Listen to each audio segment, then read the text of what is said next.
रायगड जिल्ह्यात एसटी बसच्या अपघातात चिंताजनकरित्या वाढ झालेली दिसून येते।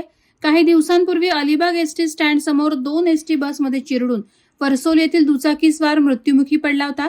त्यानंतर आता महाडमध्ये देखील अशाच एका अपघाताची नोंद झाली आहे। बीरवाडी काळीज येथे महाराष्ट्र राज्य परिवहन महामंडळाची एसटी बस आणि हिरो पॅशन दुचाकी क्रमांक MH06BY 9970 ची समोरासमोर जोरदार धडक झाल्यानं राजेंद्र लक्ष्मण जाधव वय 57 वर्ष राहणार खैरे महाड हे गंभीररित्या जखमी होऊन त्यांचा उपचारादरम्यान दुर्दैवी मृत्यू झाला।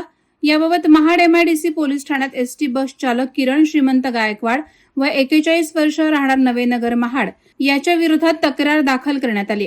राजेंद्र जाधव हे 8 मार्च रोजी दुचाकीवरून वाळंदकडून काळीज बाजूकडे जात असताना सायंकाळी 7:15 वाजण्याच्या सुमारास काळीज गावच्या हद्दीत MMA मैदानासमोर हा अपघात झाला। बस चालक किरण गायकवाड यानं बस बेदरकारपणे चालवून जाधव यांच्या दुचाकीला धडक दिल्याचं तक्रारीत म्हटलंय। अपघातात राजेंद्र जाधव गंभीर जखमी झाल्याने त्यांना महाशक्ती रुग्णवाहिकेने तातडीनं महाडमधील रुग्णालयात दाखल करण्यात आलं, मात्र त्यांचा उपचारादरम्यान मृत्यू झाला। दुर्दैवाची बाब म्हणजे या अपघातात मृत्युमुखी पडलेले राजेंद्र जाधव हे खैरेगावचे पोलीस पाटील असून यांच्या कन्येचा विवाह हा मे महिन्यात आयोजित करण्यात आला होता।